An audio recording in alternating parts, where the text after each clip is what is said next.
internacional privado con las demás ciencias. Vamos a trabajar un poquito esto. Solo voy a un momentito. Vamos a tomar la impresión.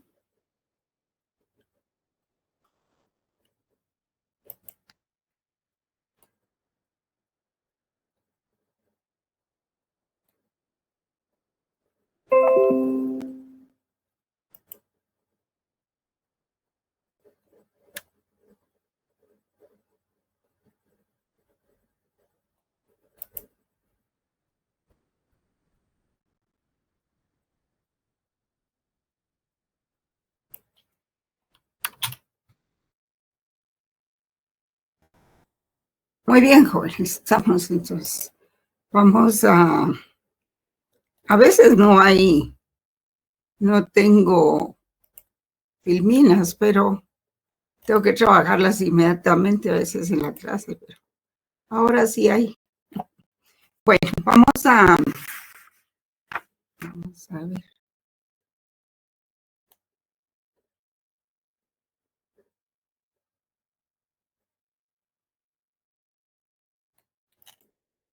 Okay.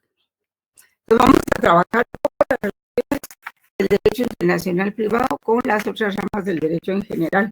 Creo que en el libro es el punto que correspondía, ¿verdad, jóvenes? Porque habíamos visto las fuentes del derecho internacional privado. Entonces vamos a ver así rápidamente. Rápidamente vamos a ver ese punto de las ramas del derecho internacional privado.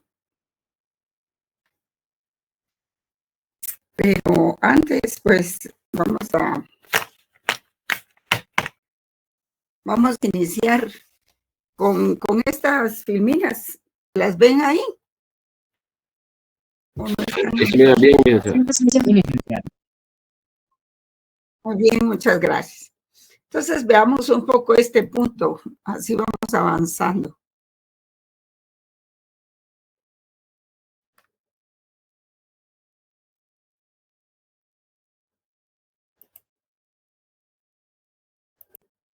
Bueno.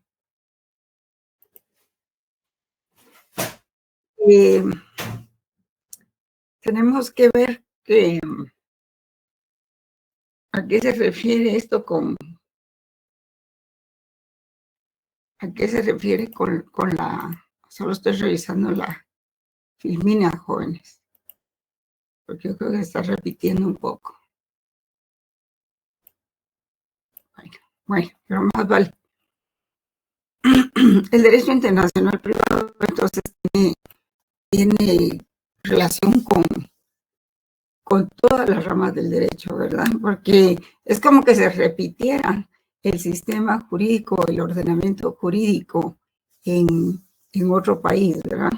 Por ejemplo, dice ahí que con el derecho está relacionado con todas las ramas en donde puede existir la posibilidad de un conflicto, debido a los diferentes contenidos sustantivos o adjetivos en los diferentes estados que conforman la comunidad internacional. En general, el derecho internacional está relacionado con el derecho civil, penal, procesal, notarial, laboral, marítimo, aéreo, derecho espacial o extraatmosférico, y el derecho administrativo, el derecho fiscal y el derecho mercantil. Así entonces, por ejemplo, con la Constitución, pues tenemos que el derecho de petición se aplica también a los extranjeros en el artículo 28, ¿verdad? Aunque después se diga que en materia política, en el artículo 37 que ustedes ven ahí, 137, se diga o se limite, ¿verdad?, a que el derecho de petición en materia política solo corresponde a los guatemaltecos. También la naturalización, ¿verdad?, que se encuentra en la Constitución, pues es exclusiva del derecho internacional privado, en los artículos 144 y 162. Y la opción a cargos públicos, en los artículos 136, 145 y 172, ¿verdad? Está el asilo en el artículo 27 también. Y hay otros artículos, pero por ejemplo se relaciona con la Constitución porque es la cúspide de toda la jerarquía del derecho de cada país. Y realmente ahí está esquematizado, está diseñado, está el diseño del Estado, ¿verdad? Donde se encuentran los elementos importantes de un Estado, como es el territorio, la población y el sistema político-administrativo. Y es ahí en la Constitución, como dice acá, vamos a ver si aquí las apunté, pero no las he colocado en el lugar específico. Con el derecho constitucional,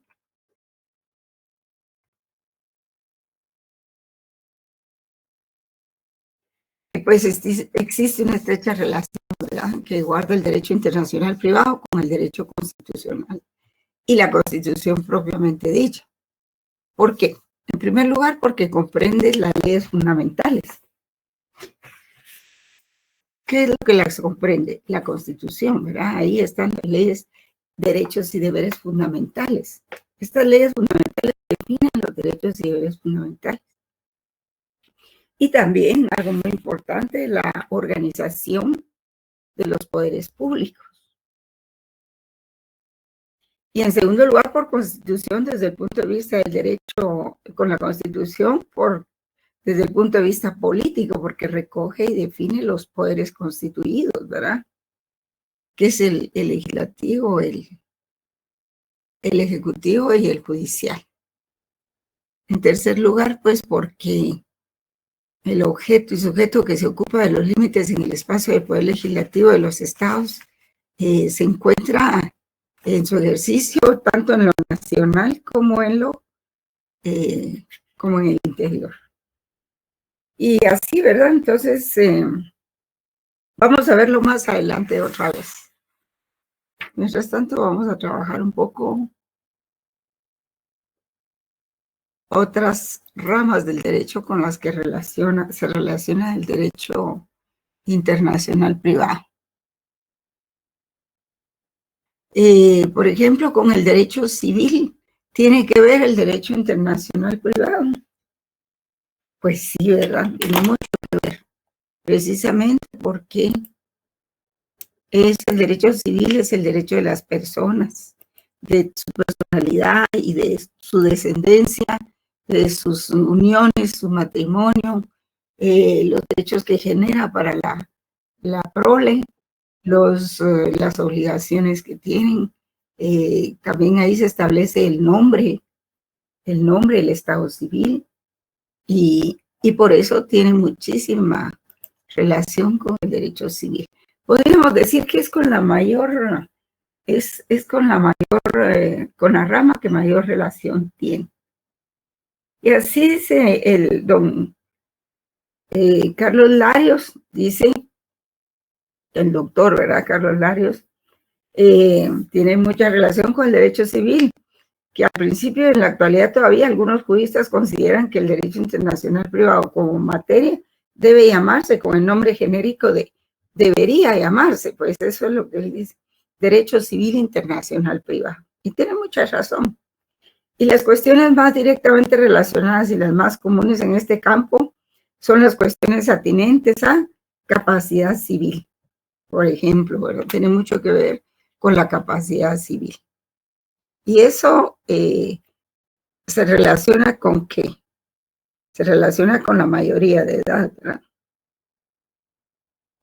También con los bienes, con los matrimonios, divorcios, obligaciones en general, contratos y sucesiones.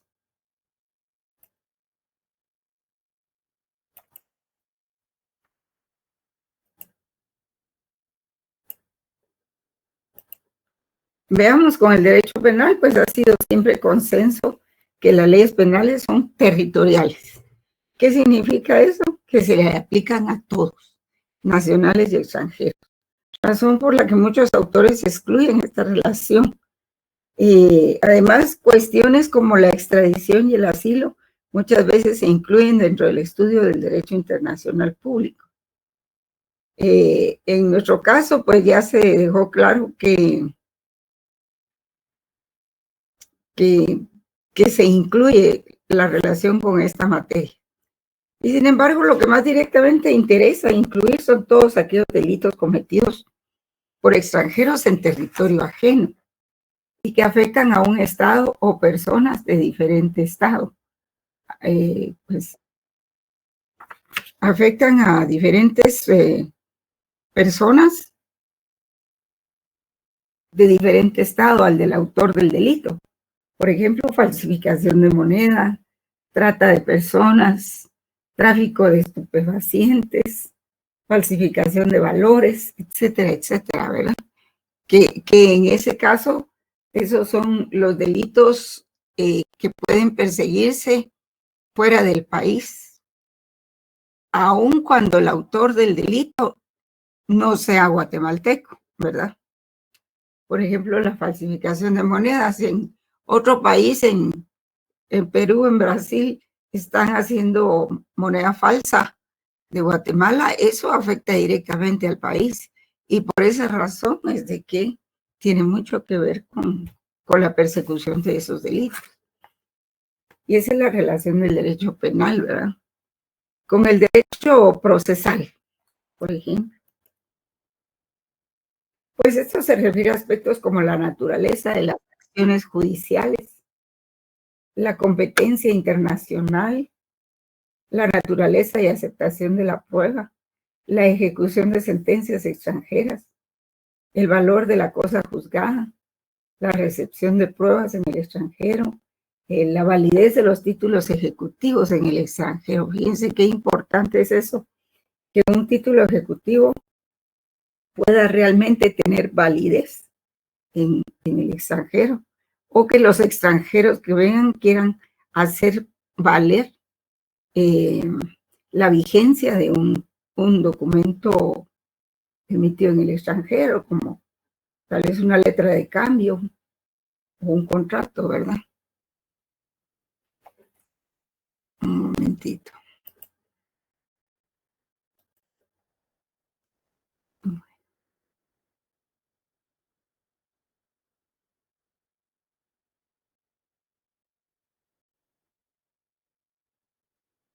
Eso es en cuanto al derecho procesal.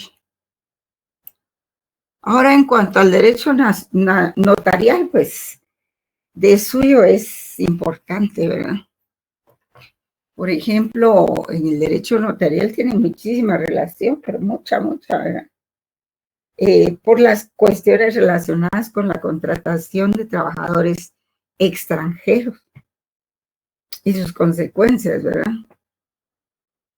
Por ejemplo, la indemnización, el porcentaje legal de salarios comparado con el total de salarios devengados por los nacionales, los accidentes de trabajo, las condiciones mínimas de trabajo, el respeto objetivo al derecho al trabajo frente a las prioridades nacionales. Si, por ejemplo, viene una embajada a Guatemala, embajada de España o de México, lo que sea, y contrata a una guatemalteca para que trabaje de secretaria en la embajada, pues tiene que respetarse las disposiciones legales de nuestro derecho interno en cuanto a los salarios, ¿verdad? A las prestaciones sociales y, y vacaciones y todo lo demás, ¿verdad? Y por eso se relaciona también con el derecho laboral. Pero no solo por ese caso, por supuesto, ¿verdad? Sino hay muchas otras razones. En cuanto al derecho marítimo, vamos a ver, sí, contratación de trabajadores extranjeros y sus consecuencias. Ustedes pueden notar ahora que Guatemala está gestionando contratos de trabajadores guatemaltecos en el extranjero que se van para cosechas, para recoger cosechas.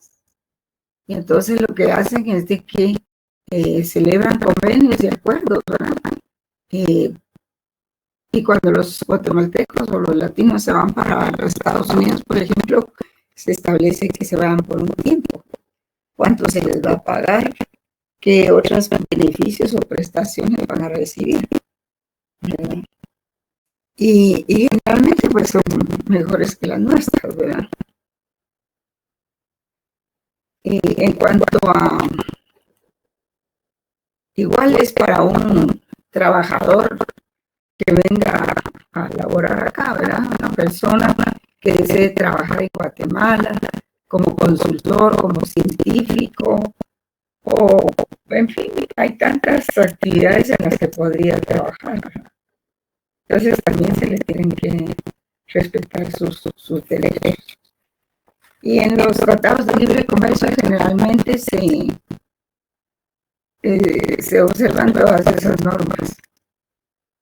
También el derecho marítimo, ¿verdad? Con el derecho marítimo, pues en los asuntos referentes a contratos de transporte, letras de transporte marítimo, los accidentes, cómo se va a tratar, los abordajes, los contratos de ajuste de la gente de mar, los contratos de fletamento y naufragios, las hipotecas de buques, averías, asistencia, salvamento, seguros, pérdidas y daño a las mercancías transportadas, ¿verdad? Y asuntos referentes a cartas de cambio o cartas de transporte, como se les llama, ¿verdad? Letras de transporte marítimo, que se les decía flete o trading, sí. Y el asunto ese de los precios CIF y los precios FOFO, porque si quiere tener las mercaderías en la puerta del contratista, o bien del contratante, o se le deja en alguna aduana, ¿verdad? O en un puerto.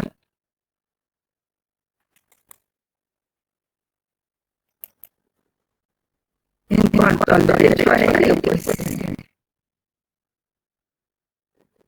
es una rama del derecho en general, así en los locales, pero bastante desarrollada y contiene cuestiones referentes a hipotecas aéreas, responsabilidades así provenientes de lesiones o muertes, responsabilidades así provocadas por atrasos en vuelos ordinarios, por daño, avería, extraída y pérdida de equipaje, carga o revuelo.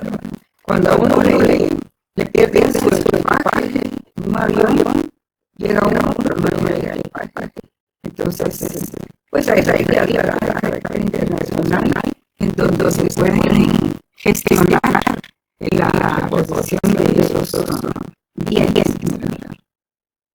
Y para eso hay pues correos electrónicos, formularios y una serie de cuestiones para hacer los trámites. Y todo eso tiene que ir en las convenciones que se van firmando cada año.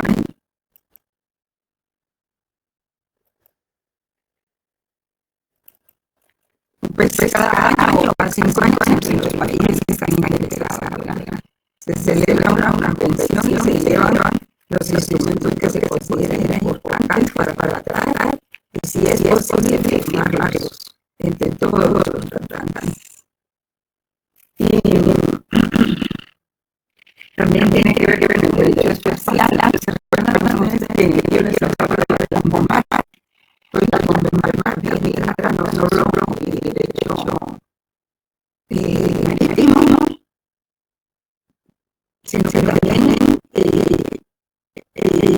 no hay el derecho en el transporte marítimo y el desplazamiento marítimo, también en el que es por carreteras, por tierra, y también ahí mismo se encuentra el derecho espacial, que está en el espacio, ya sea transporte aéreo o transporte de naves espaciales, ¿verdad?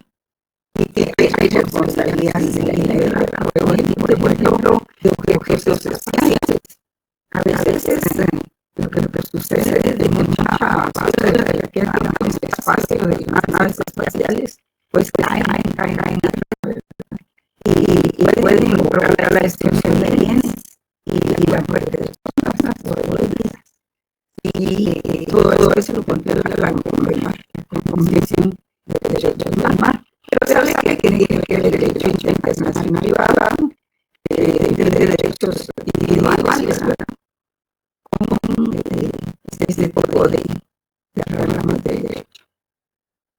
Por ejemplo, si hay responsabilidad simplemente de la vida, el contenido de los papeles es supuestamente inofensivo.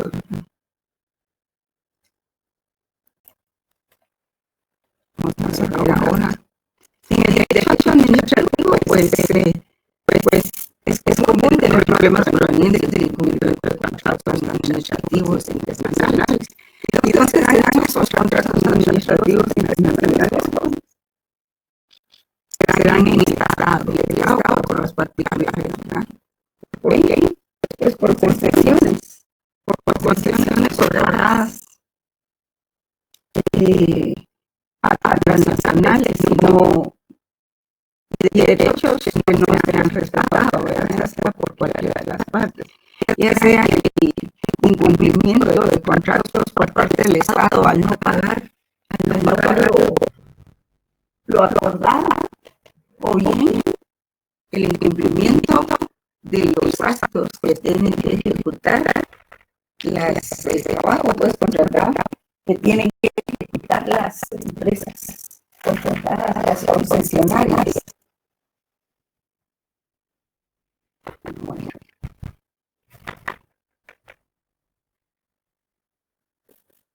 Y esto también es el derecho tributario, ¿verdad? El derecho tributario pues hay cuestiones referentes a evitar la doble tributación y atraer la inversión extranjera hacia un determinado territorio. La admisibilidad de documentos que prueban el pago de los impuestos en otro estado. Las condiciones favorables a la inversión en ese estado.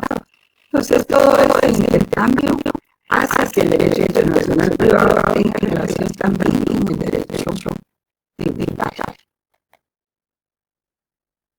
Con el derecho mercantil es como que más actividad hay. De hecho, hay capítulos del derecho internacional privado que no se desarrollan porque los desarrollan sus cursos de derecho mercantil. Entonces, para no ubicar, porque el derecho mercantil es más especializado que el derecho internacional privado. Y con el derecho mercantil, pues son aspectos relacionados de comerciante, los de crédito, ¿verdad? Que se utilizan en el derecho mercantil. Y vaya, en los tratados de libre comercio hay muchísimos títulos de crédito. También hay quiebras, para el tratamiento de las quiebras de las empresas, por ejemplo, cuando un buque encae en algún puerto, ustedes se dieron cuenta de la pasada, como este barco, ¿cómo se llamaba? Tenía el nombre de un edificio de aquí, de esa de la torre, perdón, se reformó, creo que se llamaba Cortijo o algo así. Y a la hora de que ven encargando de un barco, ya sea, por ejemplo, puede ser de esos barcos que transportan personas para el gobierno, pues se van generando muchas responsabilidades cuando quiebran las empresas por cuestiones de ese tipo. Entonces hay que hacer valer la fuerza probatoria de los documentos que se tengan en los procesos, ¿verdad? Fuerza probatoria de la contabilidad, de los seguros para poderlos reclamar. Imagínense ustedes cuánto seguro cuántas primas de seguro habrá que pagar ahí. También de hipotecas prendarias, ¿verdad? Y como les decía, pues con el derecho constitucional, Ustedes tienen que leer lo que dice su libro acerca de esta parte, jóvenes, ¿no? Yo no iba a dar esta clase, sino les iba a decir que ustedes la leyeran y que luego yo pregunto. Pero bueno, para llevar un orden en la clase, ¿no? Entonces lo que se dice es de que el derecho constitucional pues comprende las leyes fundamentales que definen un Estado, referentes a la forma del Estado, la forma de gobierno, los derechos fundamentales y los deberes de los individuos, así como la organización y regulación de los poderes públicos. Pues sí, porque no somos un Estado federado, somos un Estado unitario. En segundo lugar, esto es en primer lugar, en segundo lugar, por constitución, está relacionado con la constitución desde el punto de vista del derecho político, porque entendemos como el acta o decreto fundamental, el texto jurídico político, perdón, emanado del poder constituyente, perdón, que fundamenta todo el ordenamiento jurídico político, recoge, define y crea los poderes constituidos, donde se determinarán los derechos de una nación, la forma de gobierno y la organización de los poderes públicos, constituyéndose en el conjunto de reglas fundamentales que ordenan la sociedad política, limitándose al servicio de la persona humana. Por lo tanto, la Constitución se situará en la cúspide de la relación jurídica, jerarquía normativa en el ordenamiento jurídico de un Estado, de tal manera que prevalecerá sobre cualquier otra norma que fuese posterior o contraria a ella, ¿verdad? En tercer lugar, en cuanto al objeto y sujeto del derecho internacional privado, se apuntó en esta obra que el mismo se ocupa de los límites en el espacio del poder legislativo. Fíjense bien, los límites para aplicar en el espacio la ley ordinaria, ¿verdad? Pero ¿bajo qué parámetros se puede lograr eso, verdad?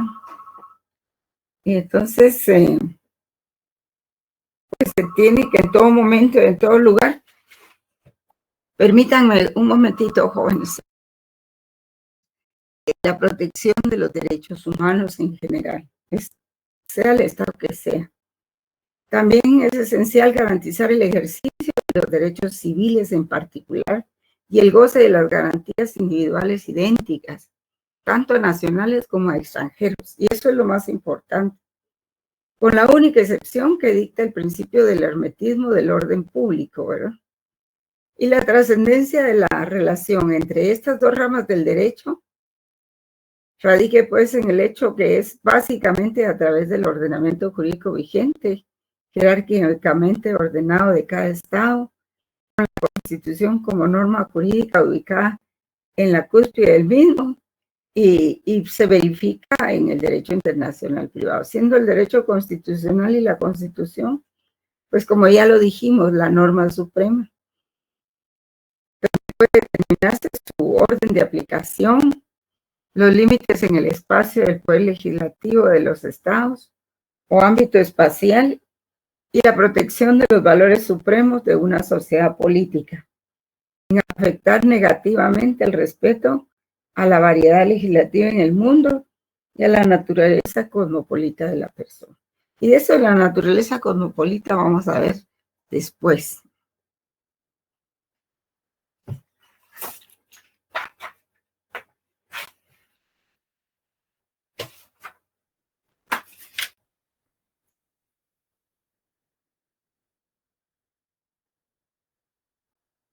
Un momentito.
Bien. Y pues con el derecho internacional público dice que no hay una relación estrecha, porque lo único es de que el derecho internacional público en general, pues es el que existe y el que existió primero. Y después, cuando ya con la evolución de la sociedad se fue viendo la necesidad de regular un normativo aparte para poder resolver los problemas particulares de cada persona en otros países. Y en cuanto a sus semejanzas, pues ambos descansan, tanto derecho internacional público como privado, descansan en la comunidad jurídica internacional y en la coexistencia pacífica y civilizada de los pueblos y en la búsqueda de la seguridad jurídica. En cuanto a sus diferencias, pues podemos ver aquí.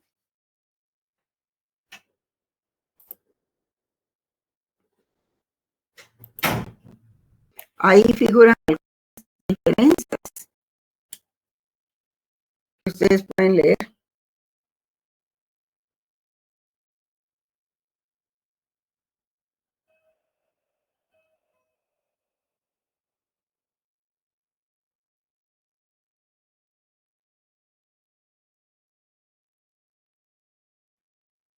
Lean esa filmina, por favor.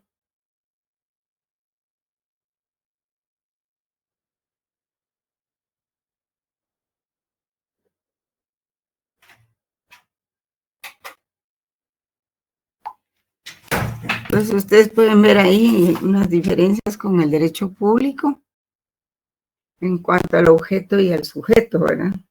El público se refiere a los estados, el derecho internacional público se refiere a los estados y sus relaciones entre sí y a las organizaciones internacionales también, intergubernamentales y en algunos casos muy concretos al individuo, ¿verdad?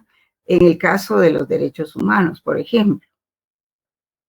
Y el privado pues se ocupa de los límites en el espacio del poder legislativo en su ejercicio nacional e interior, ¿verdad? Y en cuanto a su fuente, el público tiene como fuentes principales pues la costumbre y los tratados. La costumbre en su orden jerárquico. El derecho internacional público pues utiliza, es decir, para, repitiendo la fuente más importante es la costumbre, ¿verdad? En el derecho internacional público. No así en el derecho internacional privado, que son los tratados.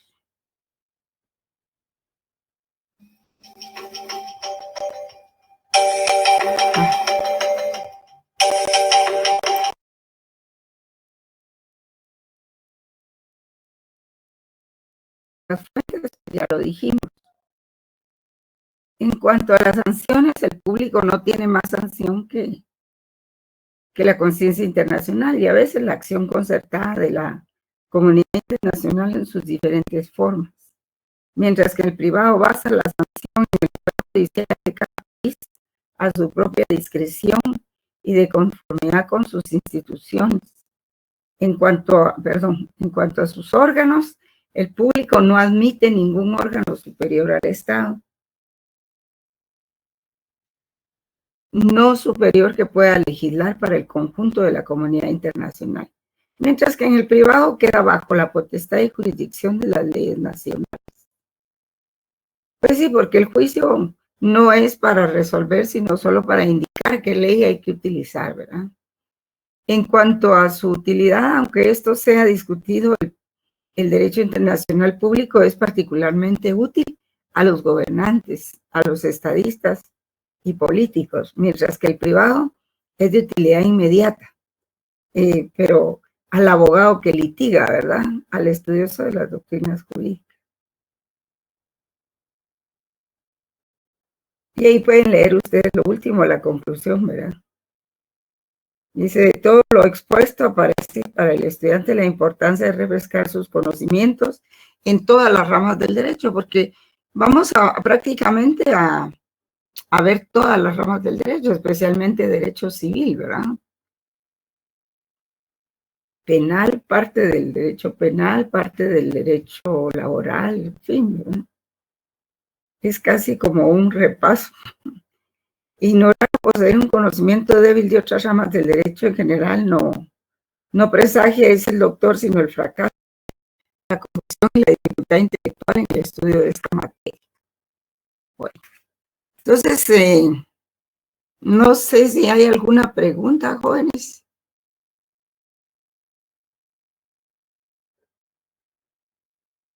No sé si están ahí en su pantalla o no están. Todo claro, licenciada.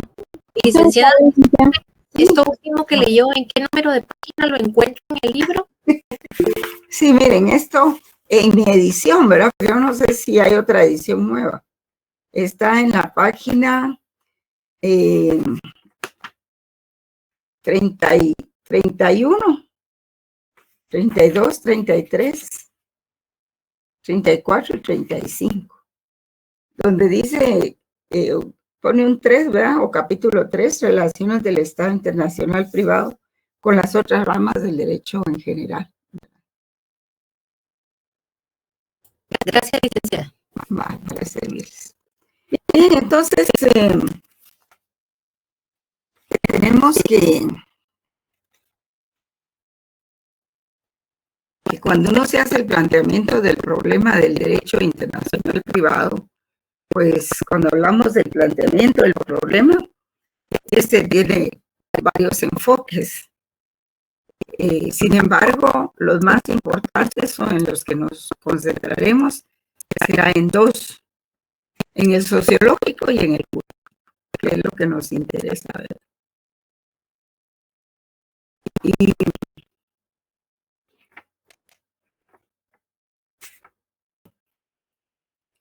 el sociológico, porque es desde el punto de vista del individuo, la sociedad, ¿verdad?, que constituye un conglomerado de individuos.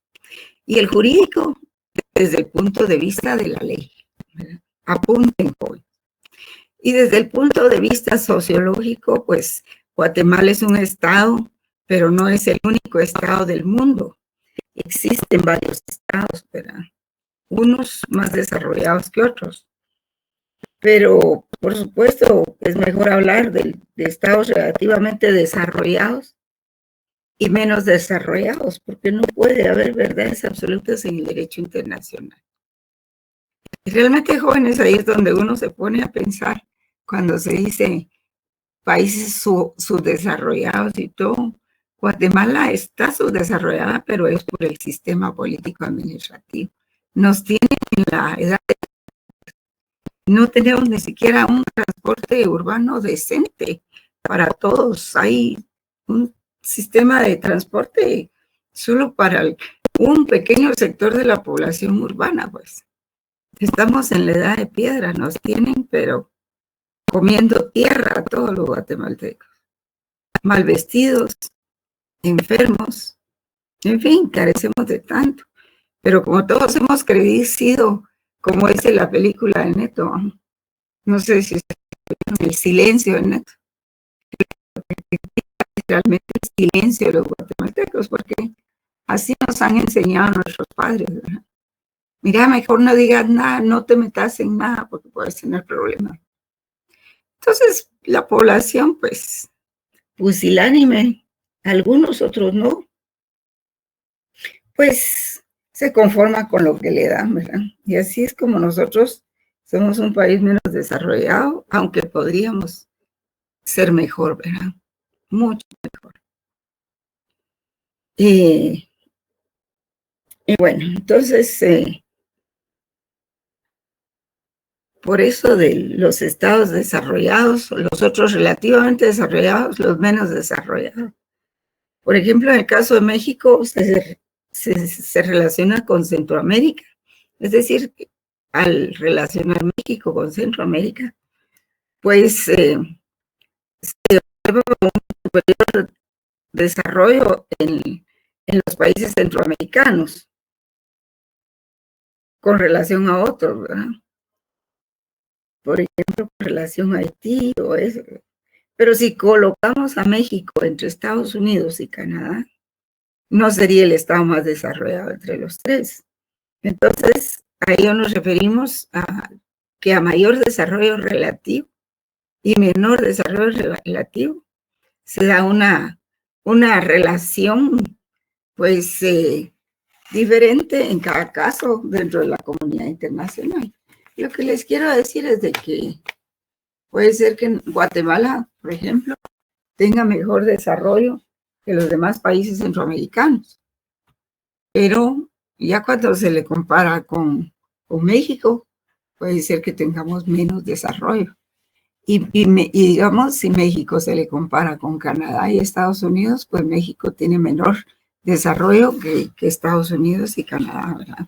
Por eso se habla del desarrollo relativo.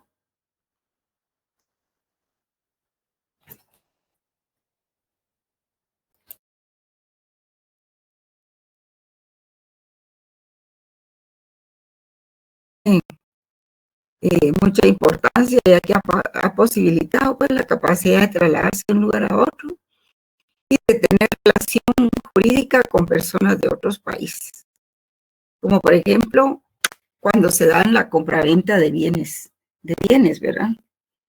Por ejemplo, todas esas apps que compramos nosotros sin darnos cuenta desde nuestro celular o desde nuestra computadora. Y eso ya no puede evitarse, es parte del desarrollo, ¿verdad? Parte de la tecnología. Y lo que busca el derecho internacional privado, pues es regular esas relaciones sobre la base de la seguridad y la certeza jurídica. Eso ténganlo muy presente. Que el derecho internacional privado lo que busca es, repito, es regular esas relaciones sobre la base de la seguridad y de la certeza jurídica. Si existen ambos elementos, pues son eficaces esas relaciones, ya que si no existieran, pues no lo serían. Y por supuesto, la base de la seguridad y la certeza jurídica tienen como orden supremo, como valor supremo de estas relaciones la justicia. La justicia.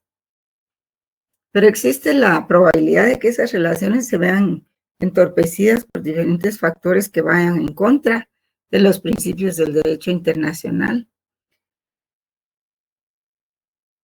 Y pueden vulnerarse la seguridad jurídica, la certeza jurídica y la justicia, que son sus valores supremos, ¿verdad?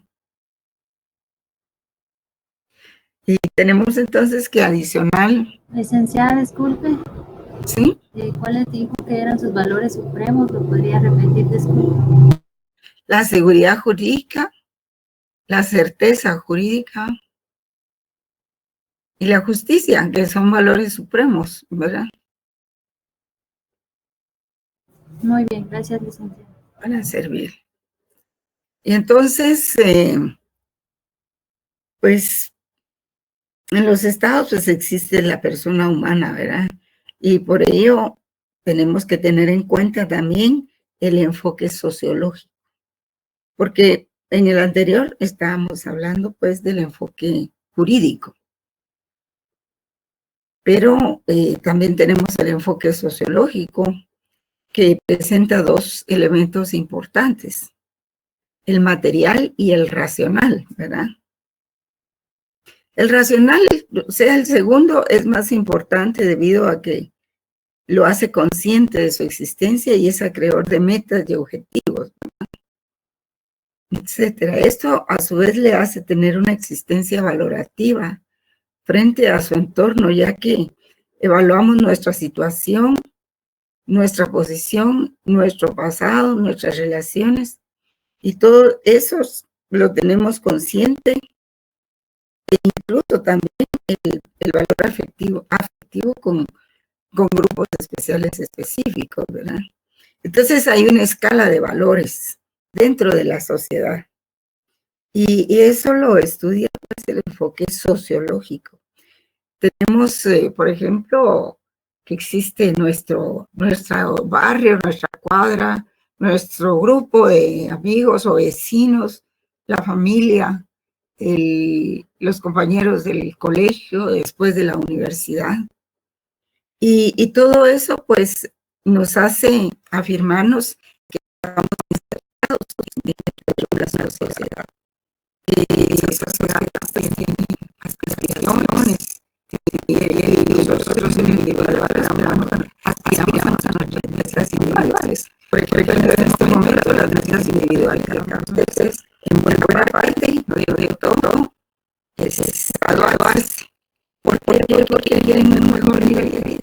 Porque necesitan un instrumento de trabajo para poder mejorarse y cotizarse mejor en el mercado de trabajo. ¿Verdad? ¿Por qué tiene que ser individual? Porque en Guatemala los trabajos de empleo son sumamente precarios. Ahora hay migrantes, mucho trabajo y muy poca paga.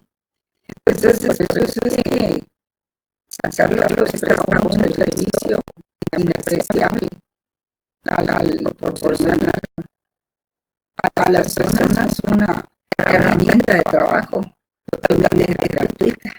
Por eso es que se pelea la recuperación de la universidad. Y entonces,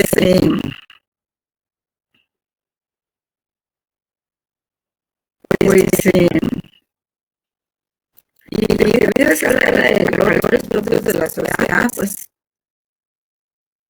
todo eso se nos hace consciente sobre nuestro entorno, consciente de la situación nacional y a la misma internacional. Hay que tomar en cuenta el aspecto que en cada sociedad, todas las sociedades son diferentes, las escalas y los valores, ¿verdad? Sí, nosotros sabemos que existe una sociedad musulmana, por ejemplo, o una sociedad que es muy distinta de la nuestra. Y es así como la persona, por su capacidad racional y siendo parte de la sociedad, también posee independencia y libertad frente al medio que nos rodea.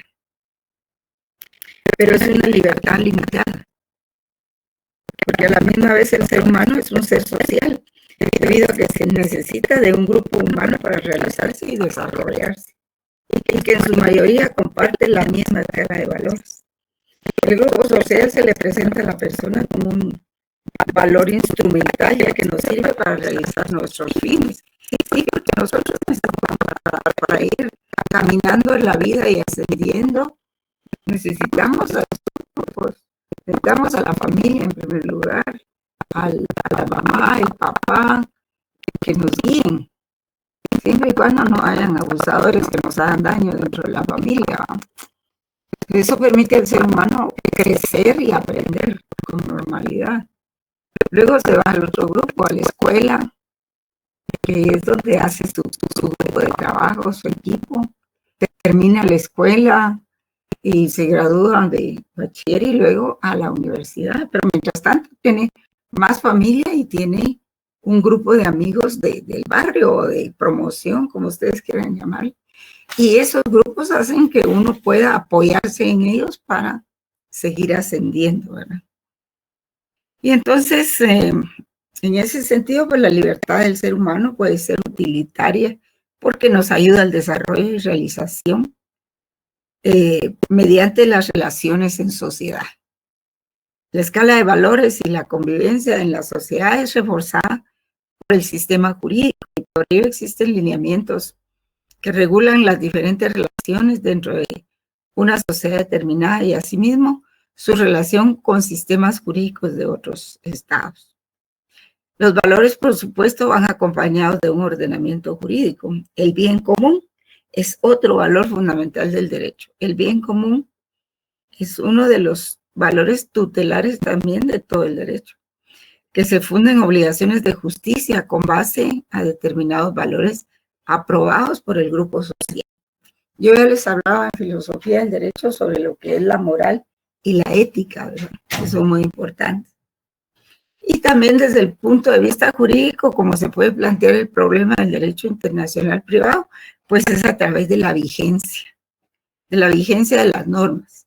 Y todo Estado tiene su soberanía, por supuesto, la cual es ejercida mediante su poder legislativo al momento de crear una norma. Esta tiene vigencia y entonces no es solo eso, sino que también a la par de la vigencia, pues son territoriales y son temporales, ¿verdad? La vigencia tiene que ver con la temporalidad y la territorialidad con el espacio, lo que quiere decir que la norma es obligatoria por un tiempo determinado y en un espacio determinado. Y si existiera conflicto entre normas que regulan determinado asunto por su temporalidad, sea entonces en el derecho internacional público la figura del conflicto de leyes en el tiempo. Y este es resuelto por la misma legislatura, ¿verdad? Al momento que crea o reforma una ley. Pero si hablamos de vigencia territorial, se refiere a diferentes sistemas jurídicos, ya que no hay un Congreso Mundial que lo regule, ¿verdad? Pero así se aplican los principios y normas del derecho internacional privado para resolver el aparente conflicto de leyes en el espacio. Y es así como aceptamos la coexistencia de varios sistemas jurídicos en el tiempo, que regulan lo mismo, pero no en el espacio, ya que pueden variar los principios o forma de regulación, y solo es para determinado territorio, ya que los congresos así las crean. Sin embargo, en el derecho internacional privado, las leyes extranjeras sí pueden ser aplicadas en Guatemala. Por ejemplo, en el caso de que nuestro país ejecute una sentencia extranjera, reconoce su efectividad, o sea, la efectividad de las normas extranjeras en nuestro país. Y como habíamos dicho ya anteriormente, pues se les denominan también normas jurídicas de importación. Y en el caso de que esas normas de Guatemala sean aplicadas en el territorio, se les denomina de la misma manera, ¿verdad? Bien, entonces vamos a seguir el próximo día, jóvenes, con la nacionalidad, ¿verdad? Bien, que pasen buena tarde. Feliz tarde, licenciada. Feliz tarde, licenciada. Gracias. Feliz tarde, licenciada. Gracias, Linda. Feliz tarde.